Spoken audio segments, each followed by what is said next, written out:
Hello my lovelies, welcome to another little nail video. My old nails have been on for 3.5 weeks and I fancied a change, so I'm gonna just remove the old nails. And if you're curious how I remove my nails, I have a whole entire video on that which I'll link in the description and the comments view. I'm just going to start by going in with cuticle remover, and I use the Sally Hansen one, and I put this on all of my cuticles and let it sit for 10 to 15 seconds before gently removing the dead skin with a nail scraper. And if my cuticles are really grown out, I then very carefully cut them with cuticle cutters. Nippers I think the word is, but please be so careful if you're gonna do this, because I have cut my cuticles so many times and it's just not fun, and I definitely do not recommend doing that. So I go in and remove all my cuticles before using the finer nibbed tool to sort of remove all of that dead skin off the nail, and then if I need to I'll use the other tool that you're gonna see to just sort of remove my cuticle, because I feel like this is safer than using cuticle nippers and I cut myself a lot less. I then lightly buff my nails with a nail buffer or file before sizing up my nail extensions, which I of course forgot to show for some reason because I am such a professional. And I went for medium almond today because they are my absolute favourites, and after they're sized up I etch the inside of the gel extension with my drill using the sanding band just on the part where the extension will adhere to my natural nail. This makes the inside of a nail a little bit rougher, which allows it to grab onto your nail better. Honestly, I think this step is so important, and if your nails are lifting and popping off and you're not doing this, you really need to be doing this. After etching the nail tips, I'm going to start prepping my nails to take the gel extensions. So we're going to go in with dehydrator, and this gets all the moisture out of your nails, like the oils that are just naturally on your nails, or if you use cuticle oil, because this can make the gel extensions pop off. And then after dehydrator I use primer, and I found that the key is to use a lot of dehydrator but only a little bit of primer, because again, too much primer can make them pop off. Like freaking everything can make your nails pop off if you're not really precise when doing your nails.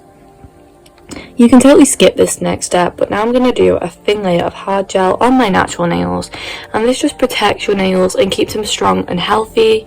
And I'm trying to grow out my nails, so I do this step, but it doesn't affect the application of the gel extensions in any way. And the hard gel I'm using is the Beetles nail glue, and I'm going to cure that for 30 seconds before using that same glue to apply the nail tips. So I paint a thin layer of the glue on the nail extension, then lob off a little bit more around the apex of the nail, and I place the bottom of the gel extension where I want it to go, and I try to leave a little gap between my cuticle and the gel extension, which I'll explain in a second. But basically then I slowly push down, and when it's applied I flash cure under my gooseneck lamp.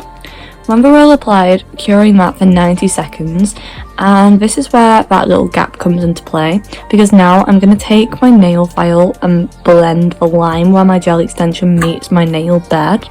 I basically just lightly buff or file that line until it's blended with my nail, and you can see how easy this is, but it makes my nails last so much longer, and it literally stops my nails from lifting at the nail bed, which used to be such a huge issue for me.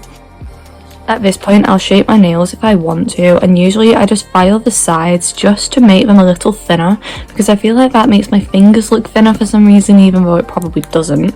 The nails were also a little sharp, so I just filed them down to be a little bit softer. Then we're going to go in with base coat, and I'm using the Beetles one, and I try to make sure to get the sides of my nail to again prevent chipping, and we cure that for 30 seconds before going in with a light pinky colour as the base, and I use 2 coats of this to make sure it's really opaque.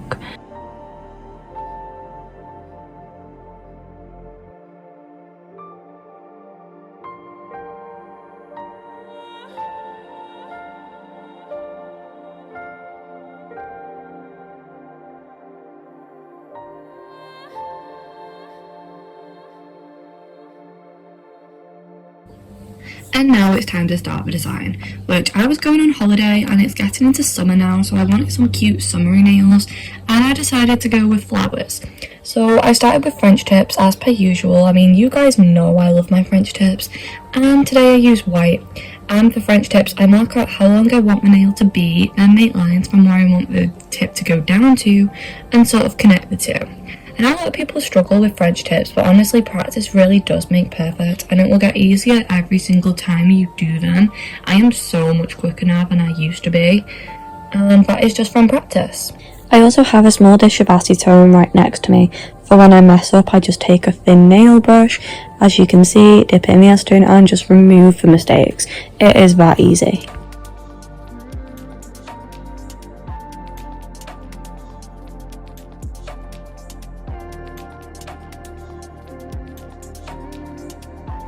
After curing that for 30 seconds, I'm going to make my flowers. So I took my dotting tool and made the white dots on the nail for where I wanted the flowers to be, before getting a smaller dotting tool and doing the petals.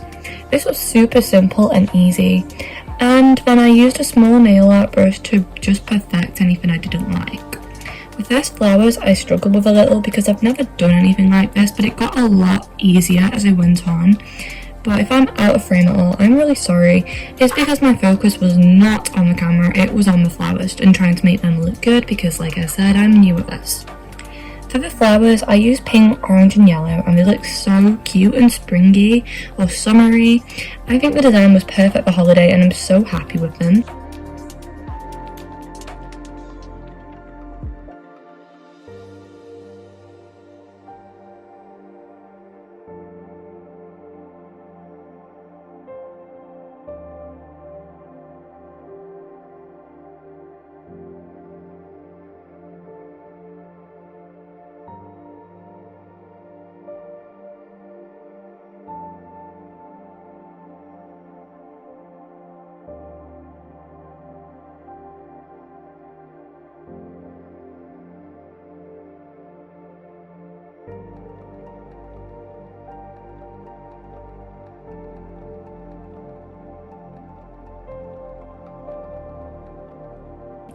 After doing each flower, I was flash curing in my gooseneck lamp, and when they were all done, I cured in my UV lamp for 30 seconds before applying top coat.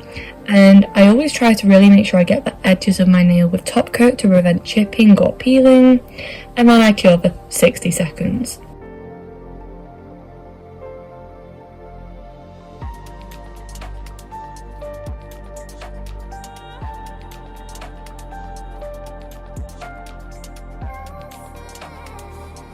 I'm then going to go in with rubbing alcohol on a cotton pad to remove the sticky coat and apply cuticle oil, because on this channel we take care of our nails, and this is the final look. Oh my gosh, I am so obsessed with them. I love them so much. Make sure to let me know any tips you have, or if you had any thoughts, as long as you're constructive but were nice about it, because I'm not a professional. I'm just a girl who likes doing her nails and films it for anyone who wants to see that. So don't be nasty if I've done things wrong, because I am sensitive. Anyway, that's the video. I hope you'll like and let me know any nail designs you want to try in the future. That's it. I love you. Bye.